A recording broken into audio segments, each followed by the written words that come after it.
Welcome to the Great Detectives of Old Time Radio. From Lake Hope near MacArthur, Ohio, this is your host, Adam Graham. If you have a comment, email it to me, box13@greatdetectives.net. Follow us on Twitter at Radio Detectives, and check out our growing YouTube archive at youtube.greatdetectives.net.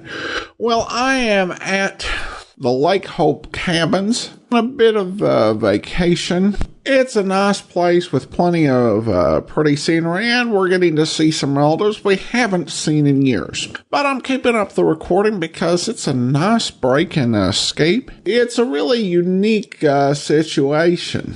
Essentially, I go up to the dining lodge and check my email and comments about once a day. And other than that, I have no access to what's going on in the rest of the world, and I guess I'm surviving on that. Anyway, it's a lot of pretty scenery, a lot to do outdoors. Nice place just to take a break. So, with that said, let's get into today's episode of Richard Diamond. The original air date on this one is September the 13th of 1950, and this one is the Lexington murder case.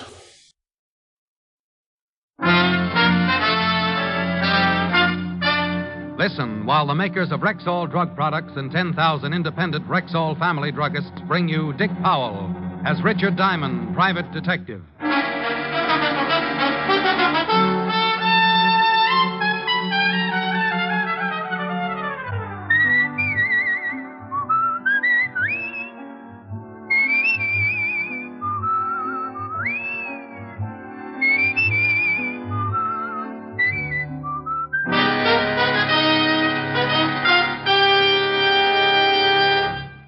Good evening. This is your Rexall family druggist with a welcome from the 10,000 independent druggists who have made the word Rexall part of our own store names. We've done that because we recommend and sell the 2,000 or more drug products made by the Rexall Drug Company. Like Plenamins, for example. Rexall's famous multivitamin capsules. 2 Plenamins a day give you more than your daily minimum requirements of every vitamin for which such requirements have been established, plus valuable liver concentrate and iron. And yet, Plenamins cost only pennies per day. Ask for Plenamins at Rexall drugstores everywhere. And remember, you can depend on any drug product that bears the name Rexall. Good health to all from Rexall. Now, your Rexall family druggist brings you a transcribed half hour with Richard Diamond, private detective, starring Dick Powell.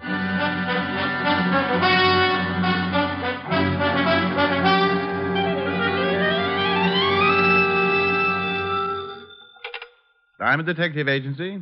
Handy hints on happy homicide. I beg your pardon? I said Diamond Detective Agency. Handy hints. Yes, I heard the last part, but I just wanted to be sure there was nothing the matter with my phone. Mr. Diamond, I wish to hire you. I'm touched. $100 a day in expenses. I'm touched. Well, if the figure depresses you a little, I suggest getting out in the fresh air. Exercise. Play a little golf. If you could use a dandy caddy on Sunday. I can easily afford the fee, Mr. Diamond, but to be frank, it wasn't exactly what I expected. Isn't it a little high? Well, frankly, yes. But if you hire another detective, you won't be getting the prettiest. I see. Can you come to my house at 6 this evening? Name, address, and reason for hiring me? George Lexington, Golden Strand, Long Island. And I'm in fear of my life. I'll see you at 6, Mr. Lexington. On the dot. Please be prompt. Just have a substantial retainer ready. Aside from my blue eyes, greed and promptness are my 2 most outstanding features. Well, that's the way a buck's made in my business. I sit around the office for a week, passing the idle hours, playing old Welsh mining tunes on a comb. Then someone gets in trouble, opens the phone book, and naturally the first thing that must catch their eye is my very gaudy full-page advertisement on the Diamond Detective Agency. After that, a phone call, and I'm in business. At 6 sharp, I was ringing the doorbell at the home of Mr. George Lexington, client in fear of his life. Yes, sir? Mr. Diamond, to see Mr. Lexington. Mr. Lexington is busy at the moment. Does he expect you? I have an appointment with him at 6. Oh, I see. Please step in. If he'll wait in the library, sir, I'll tell Mr. Lexington you are here. What was that? Unless you keep a car in one of the upstairs rooms, that, my friend, was a gun going off. Come on. With the butler right behind me, we took the long, curved staircase 3 steps at a time. The butler managed to pant out that Mr. Lexington was in the study at the head of the stairs, so that was the door we went through, only to be stopped cold on the other side. Standing in the middle of the room was a girl. The word girl, in this case, to be identified with adjectives one might think up after having spent 3 lonely years on a life raft in the middle of the Atlantic. The only thing that kept my eyes from melting and running down on my shirt was the .32 revolver she held in her gloved hand. Miss Morris, no! Give me the gun, honey. No, no! Drop it, honey. You just scorched my money belt. She dropped it, and we all went to pieces. I helped her to a seat and let her cry it out. The gun I could have passed off as a whim or too many Hopalong Cassidy adventures, but the man sprawled across his desk on the other side of the room changed the whole picture. I called the 5th Precinct Police Station and got Lieutenant Walter Levinson started for Long Island. Police? You shot a man, didn't you? Yes. You tried to kill yourself, didn't you? Well, they're both against the law. Want to tell me about it? You deserved it. Mr. Diamond? Yes. I just found something rather strange. Well, don't scratch it. Miss Morris shot Mr. Lexington, all right. I never denied it. Well, what's bothering you? The thought just occurred to me. Who also took the trouble of stabbing him? Stabbing him? He was shot. Then how do you explain this carving knife in his back?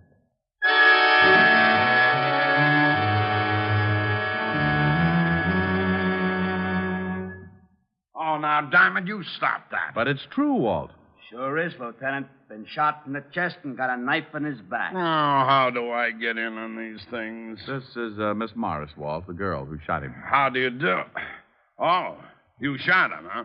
Yes, Lieutenant. Well, who stabbed him? Have no idea. Swell. Miss Morris, why did you shoot this, what's his name? Lexington, George. Why did you shoot him? I refuse to answer. Okay, suit yourself. Where's the coroner, Walt? Should be here any minute. I didn't stab him, Mr. Diamond. When you came in, did you talk with Lexington? I just opened the door, saw him sitting at the desk, and shot him. Did you talk to him? Oh, sure, Walt. She played 20 questions with him while he was trying to paw the knife out of his back. I was just trying to trap her. Why? Why? Because if she said she'd talk to him, it would have been an admission that, She'd talk to him. No, that he was still alive before she shot him. Okay, who stabbed him? How do I know? Well, if he was still alive before she shot him, she talked to him, then she must have seen who stabbed him, right? Yeah. Well, if she saw who stabbed him, she couldn't have done it, right? Right. And no one would have stabbed Lexington if he'd already been shot, right? No one would have stabbed Lexington if he'd already... Yeah, of course. You think I'm stupid? Lieutenant. You shut up. So if they stabbed him, he hadn't been shot and he was alive. Of course. Then if he was alive and they stabbed him, the girl didn't do it to confuse you. Huh? So if she didn't do it, she can go home. Go on home, Miss Morris. But, Mr. Diamond... You heard him. Go on. That's what I was trying to tell you, Lieutenant. Diamond's at it again. Otis. Yeah, Lieutenant? Take the girl, the butler, and Diamond down to the car. And when the coroner gets here, we'll all take a little drive down to the station. Understand? Yes, Lieutenant. What are you yelling at? I don't know. I don't know.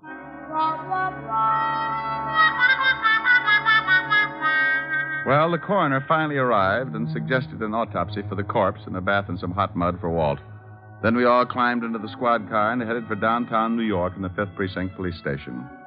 On the way, I told Walt about my phone call from Lexington about 3:45 that afternoon and the few details leading up to finding June Morris with a smoking gun and the dead Mr. Lexington. At the station, we continued to question the girl as to her motive for the killing, but she refused to say anything. The butler could add nothing, so they were taken out to await further questioning.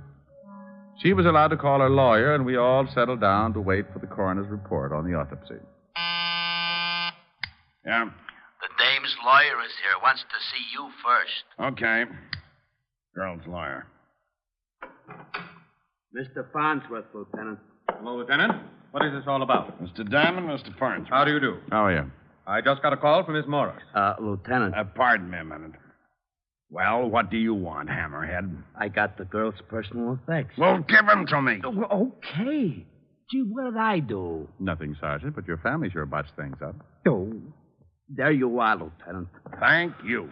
Gee, I don't know. Am I to understand that Miss Morris is being held here on a murder charge? That's right. Just whom is Miss Morris supposed to have killed? You know a Mr. George Lexington? Why, yes. He's the boy. Maybe you can tell us why she would want to kill him. I suggest you question the witness, Mr. Diamond. But let me warn you beforehand. My advice to my client will be to say nothing until I can find out more about this thing for myself. Now, about Miss Morris. She stays put. Lieutenant, I have a great deal of influence. Then get her rich. She stays put. What about this George Lexington's background, Mr. Farnsworth? Let me give you one more suggestion before I leave. Find these things out for yourself. I have a fair reputation in the legal profession. Good evening, Mr. Farnsworth. I'll have that writ, Lieutenant. Ah, go to blazes. Nice fellow. A doll. Well, let's see if there's anything in these personal effects here. Take a look through the purse. Okay. Otis, Yeah, Lieutenant. bring in the butler. Right. Here's something, Walt. What is it? A typewritten note in the bottom of her purse. What's that? Meet me at the house at 5:15 this evening. Bring $15,000 and be prompt, or you will regret it for the rest of your life. Signed, George. George Lexington. Well, bully for you. Diamond, I swear. Out to the butler, Lieutenant. Come in. Sit down. Well, thanks. My face... Not you, melonhead. Get out of here. Oh, well, okay. I just thought... Otis, Yeah? when the coroner's report comes in, bring it right in and bring the girl along with it. Yeah, Lieutenant. How do you feel, Arthur? A little upset, sir. This has been quite a strain. Last name, Cameron? Yes, sir. How long have you worked for George Lexington? About 4 years, sir. Ever since Mr. Lexington came east. Did you know him before that? No, sir. You ever mentioned where he was from? California, I think. Had a lot of money? I presume so. I was paid regularly. He maintained a good-sized house and entertained frequently. To my knowledge, he never had any debts that weren't paid immediately. How long have you known Miss Morris? She and Mr. Lexington were engaged 2 years ago. It only lasted a few months. But they still saw each other occasionally. Did you know Miss Morris was expected tonight? Yes, sir. She called and said she would be there at 5:45. You sure about the time? Yes, sir. But you didn't expect me at 6. No, sir. Mr. Lexington said nothing about it. Is there another way into that study? Yes, sir. A back door leading down to the garden. Did Lexington have any other visitors during the day? No, sir. Was he in from 3 to 5? Yes, sir. I got the coroner's report and Miss Morris, Lieutenant. Okay, that's all, Arthur. We'll have to hold you until this thing straightens itself out. You go along with Sergeant Loveloon. Yes, sir. Oh, Arthur, Yes, sir. does Mr. Lexington own a typewriter? No, sir. All right. Come in, Miss Morris. Sit down. Here's the report and the bullet taken out of Lexington and the knife. Take the butler downstairs. Right. Let's go, Arthur. Here. When did you receive this note, Miss Morris? Oh, where? We found it in your purse. When you become a murder suspect, I'm afraid nothing's very private. This morning. It's from George Lexington? Yes. He have something on you? Okay, you're just hurting yourself. Miss Morris, did you know a man named Jack Short? No. Who's Jack Short, Walt? Just read this report. Here's what it says about the late Mr. George Lexington. Fingerprints check one Jack Short, arrested 1936, 38, 39, petty theft, suspicion of robbery, suspicion of possessing narcotics, 3 arrests, 1 conviction. Did a year and a day in Alcatraz. When did he have time to do his laundry? He was arrested again in 1942 for manslaughter. Went to trial, case dismissed for lack of evidence. Lovely boy. You mean George Lexington? Was really Jack Short a criminal with a record? But his house, servants, the money he spent. That's something we're going to find out about. What does the coroner's report say, Walt? The knife did kill him, not the bullet. And the knife has got your fingerprints all over it, Miss Morris. What? It's got a what? That's right. Ever see it before, Miss Morris? I don't know. It's a carving knife. One that might belong to a set. Something wrong? That's my carving knife. I missed it this morning. Sure. When was the last time you used it? Last night, I gave a small dinner party. Do you own a typewriter, Miss Morris? Yes, I do. Hello, June. You'd better come along with me. Oh, Mr. Farnsworth. Just a minute. What's the idea of busting in here like this, Farnsworth? I tried to stop him, You Lieutenant. should have stuck out one of your big feet. Those things could trip a tank. I told you I would be back with the writ. Well, I'm here, and there's the writ. Come, June. She stays right here. Lieutenant, you don't seem to No, understand. you don't seem to understand, Mr. Farnsworth. You got that written and was sustained because I was nice enough not to issue a formal complaint. Also, there's a little matter of influence. You're darn right, and I'm going to show you how it works. I'm making a formal complaint right now, and the charge is murder. And if you don't think I can make it stick, I won't even bother to throw you out of my office. I'll let the commissioner do it for me. Now get out of here. Gee, you're wonderful, Lieutenant. You shut up.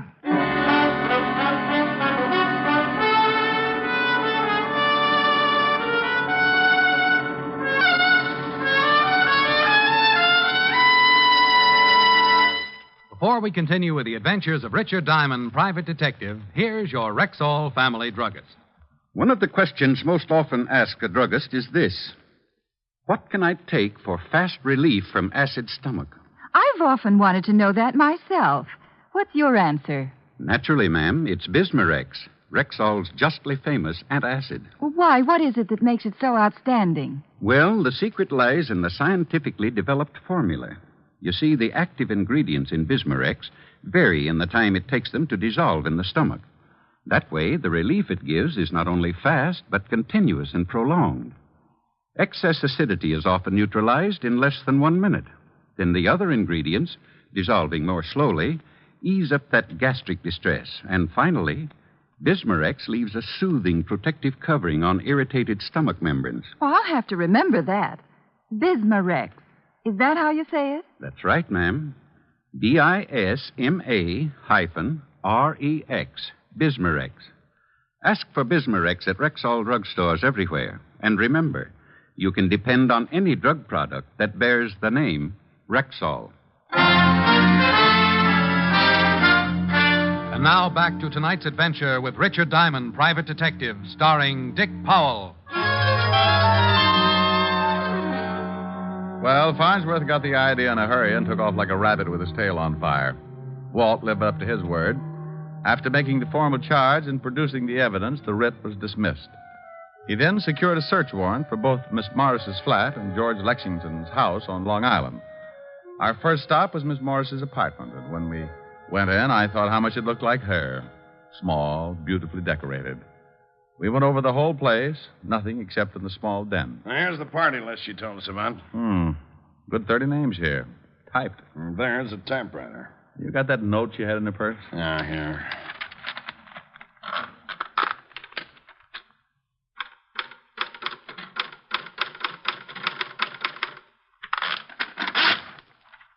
Top of the E is blocked out like on the note. Same machine. No. Bring the typewriter, Otis. Right, Lieutenant.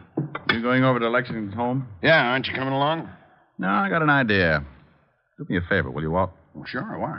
When you get over there, besides checking that back door to the study, put in a call to the phone company and see if a call was made around 3:45 this afternoon to El Dorado 1234.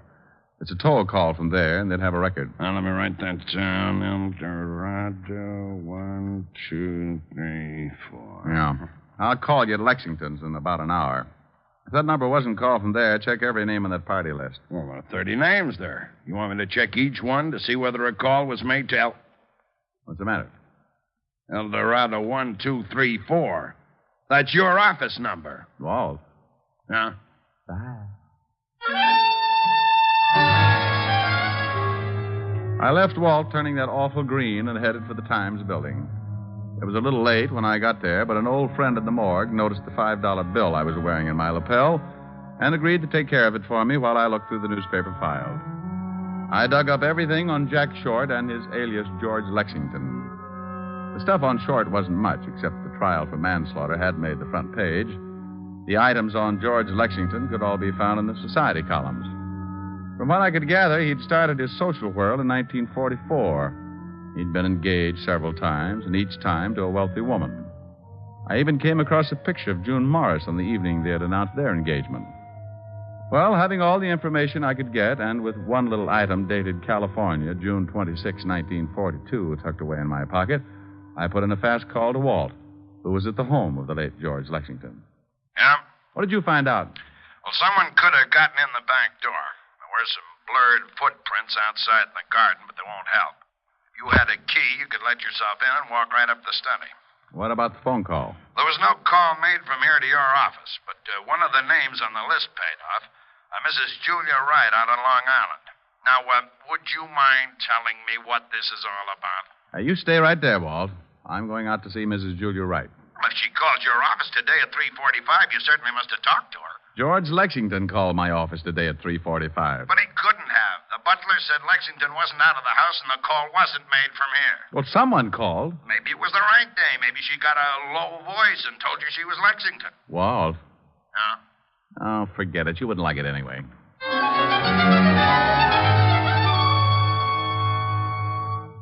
Mr. Diamond? How do you do, Mrs. Wright? My butler says your business is a matter of life or death. Well, that's a little exaggerated, but it's one sure way of getting by the red tape. Then what is your business, Mr. Diamond? I'm from the police. Oh. Do you know Mr. George Lexington? Why, yes, slightly. Are you married, Mrs. Wright? Very happily. What is your interest in Mr. Lexington, Mr. Diamond? Do you know June Morris? Oh, quite well. I've known her family for at least 10 years. She's being held for the murder of George Lexington. Oh, that poor girl. She was engaged at Lexington at one time, wasn't she? Yes. He was a beast. Believe me, Mr. Diamond, he deserved killing. I thought you said you only knew him slightly. Oh, June used to tell me how terribly he treated her. A phone call was made from your house yesterday at approximately 3:45 to El Dorado 1234. I don't believe I know anyone at that number. Are you sure? A man made it. I talked to him. My husband wasn't home yesterday. Oh, perhaps it was my lawyer. He was here about that time. In fact, I believe he did make a call. Said it was on business. A call from the library. What's your lawyer's name, Mrs. Wright? Why, Mr. Lucius Farnsworth.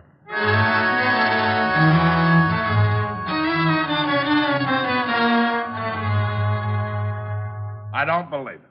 I just don't believe it. I certainly don't like the guy, but his reputation's been spotless. It's just got to be, Walt. Here's the girl, Lieutenant. Come in, Miss Morris. Thank you, Lieutenant. Hello, Mr. Diamond. June, the note you received was written on the typewriter in your den. What? Lab just sent up a report. You think I sent that note to myself? No. But can you remember anyone using the typewriter in the last 2 days? No. No one has used it but myself. What about the night of the party? Who uses a typewriter at a party? Anyone go in the den and maybe lock the door? What? Why, yes. As a matter of fact, Mr. Farnsworth said he had to make some business calls. He went in and closed. You don't think that... That Farnsworth did it? It's absurd. He's been with my family for years. Did he introduce you to George Lexington? Yes, it was at a party at Julia Wright's. Did Mr. Farnsworth know that you owned a gun? No one knew it. Were you actually using that knife the night of the party? Yes, I sliced some turkey. You remember what kind of a suit Mr. Farnsworth was wearing that night? He was wearing a dinner jacket. Lexington was blackmailing you, wasn't he? I can't answer that. Oh, honey, believe me, if you don't trust us and it comes out anyway, we'll have no way of stopping it. Oh, right, it was blackmail. I was going to marry George. There were some letters, a picture. He broke off the engagement and began demanding money. Last week he mentioned something about leaving town, and I received the note. I couldn't afford that kind of money, and I was just tired of paying month after month. I decided to kill him, and I was going to kill myself. I guess I lost my nerve. Let's go see Mr. Luke Farnsworth, Rick. June, you sit right here until we get back. Be careful. You can make book on it. I'm going to drive you home.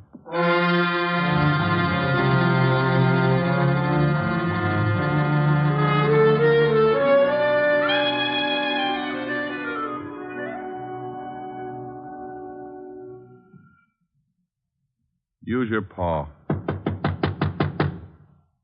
All right. Here he comes. Yes, what is... Oh. What do you want, Lieutenant? Got any hot coffee? If this is your idea of some kind of a joke... Mind if we come in? I most certainly do. Thanks. How dare you break in here like this? I can can cause you a great deal of trouble, Lieutenant. How well did you say you knew George Lexington? Only slightly. Hey, get a load of these fancy ashtrays, Walt. Yeah, but I don't go much for modern. Pretty drapes, though. Oh, policemen are being casual. You only knew Lexington slightly, huh? Yes, and this is the third time I've said it. You must make a lot of money. I have wealthy clients. How much did Jack Short pay you to get him out of that manslaughter charge? What? You remember him. Sensational case. Made you quite a reputation. Of course I remember it. This Short was sure a handsome fella. Did he change his name later? I don't know. That was a long time ago. Didn't he change it to Lexington? George Lexington? What is this all about? Mind if we look around the place? I most certainly do. Is that your bedroom? You have no right to go in there. Where's your warrant? Nice bedroom. Get out. Get out. I'll call the commissioner. Why don't you do that? These your keys? Put those down. Take it easy. I wonder if one of these fits a back door to George Lexington's study. Don't be ridiculous. I've only been to Mr. Lexington's house twice in my life. Arthur, the butler, will verify to that. You mean you've only been there twice but the front way? I mean exactly that. What are you doing in that closet? Nice wardrobe. This your dinner jacket? Lieutenant, I warn you. No, I'm going to warn you, Farnsworth, officially. Anything that you may say will be held against you. I'm charging you with the murder of George Lexington. Well, this is really one for the books. Would you mind telling me what proof you have? You called my office at 3:45 this afternoon from the home of Mrs. Julia Wright. Disguised your voice and told me you were George Lexington. Really? Hearsay. You were at a party given by June Morris. You stole a carving knife that she'd been using, probably wrapped it up in a handkerchief to keep her fingerprints on the handle. Did someone see me? For some reason, you wanted George Lexington out of the way. He'd been blackmailing victims that you introduced him to. You made sure that Miss Morris would be at his home at exactly 5:45. You wrote a note on her typewriter telling her to be there. You called me to be sure that someone would catch her. Interesting theory. You went up the back way into the study, probably with one of these keys. You stabbed Lexington and got out just before the girl came up. You made one mistake. You didn't figure that the girl might try to kill Lexington. What? Yeah, she shot him, but she shot a dead man. She shot him? After he was dead. You don't know it, Buster, but you just missed the perfect crime. Now prove it. The girl said you were wearing a dinner jacket the night of her party. This the coat? Yes. But to get the knife out, you had to put it in a pocket or someplace on you. She'd been carving turkey. Ever hear of a spectrograph? Of course. Sure. Have the pockets analyzed, and if we find traces of turkey, we'll know you swiped the knife. And if the key to Lexington's back door is on this ring, it'll cinch it. I'm afraid not to. Come back here, Farnsworth. He's going for the window. Farnsworth, stop! Let me go. Let me go! Not on your life. Not on your life. You don't take it the easy way. Get hold of his hair. No. Got him. No. Why didn't you let me jump? What difference would it have made? Well, it sure would have saved the state some money. But a quick trip to the sidewalk doesn't make up for a killing. That's the easy way, Farnsworth. You forget when you commit murder, there's a little thing called society. And if you can't live with people, they'll decide what to do with you. Oh, that last mile is a Lulu.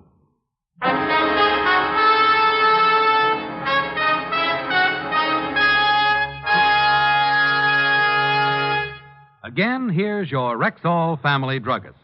If you're a user of mineral oil, remember that Rexall mineral oil is carefully refined by a special process to achieve an extra heavy body.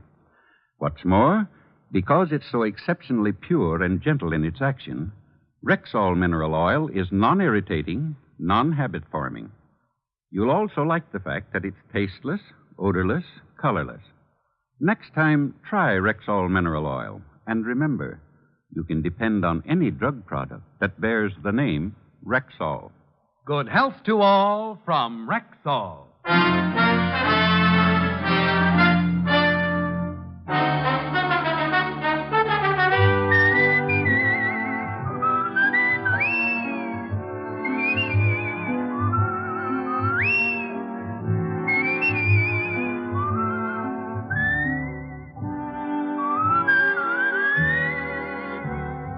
Richard Diamond, Private Detective, stars Dick Powell in the title role and is written by Blake Edwards with music composed and conducted by Frank Worth. Featured in tonight's cast were Ted DeCorsia, Wilms Herbert, Ted Osborne, Betty Moran, Howard McNear, and Virginia Gregg. Richard Diamond, Private Detective, is transcribed in Hollywood by Jaime Del Valle.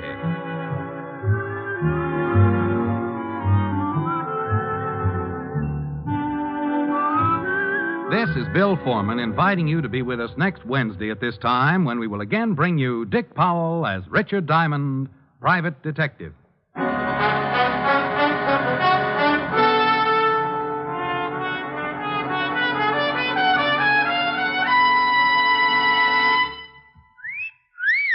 Hiya, beautiful. Get lost, Bristlepuss. You need a shave. But I have shaved. What else do you want me to do? Silly boy, she wants you to go Stag. Go Stag?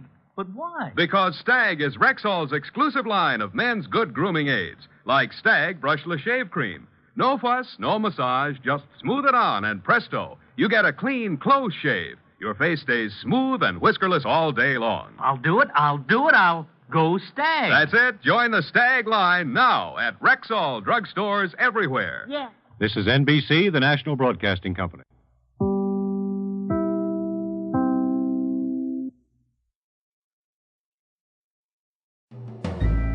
This is Andrea J. Graham, author of the Web Surfer series. Oh, and a Madam's Wife. You're listening to the Great Detectives of Old Time Radio.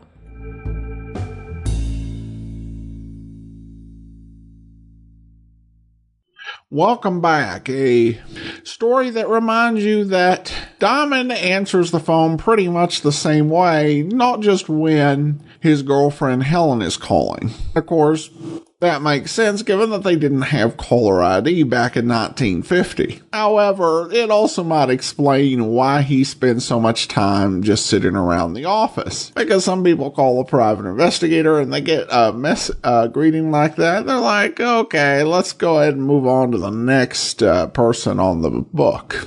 All right, well, listener comments and feedback. I saw that Kevin had a very nice Facebook post with a picture of a Rexall drugstore from about 1957, and the note, good health to all from Rexall.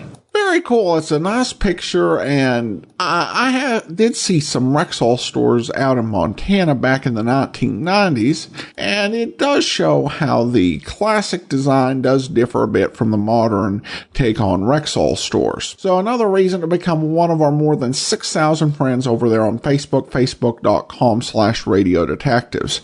And then we have an email. And James writes in, a few weeks ago, there was a program where fake blood, I don't remember which show, possibly Nightbeat. No, it was actually Richard Diamond. Nightbeat would never, I don't think they would go for fake blood like that. And in your commentary, you wondered if there was a better condiment that could better simulate blood. Well, I happen to have an answer. When my wife was in high school, she directed a one-act play for her senior project. It contained a gunshot scene. For fake blood, she used pancake syrup mixed with food coloring. The syrup was in a pouch that her actors popped into their clothes during the scene. The way it glistened in the stage lighting and the way it oozed did an excellent job of simulating blood. It was quite convincing and shocking, especially for a high school play, much more so than ketchup. The only problem she had with it was that her actors kept eating it and she kept having to make more.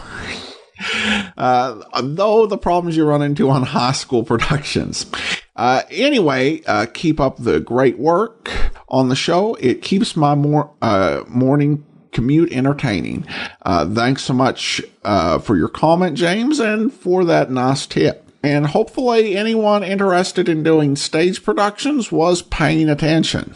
All right, that will do it for today. Join us back here tomorrow for Boston Blackie, and next Wednesday, another episode of Richard Diamond. In the meantime, send your comments to box13@greatdetectives.net. Follow us on Twitter @Radio Detectives and become one of our friends on Facebook.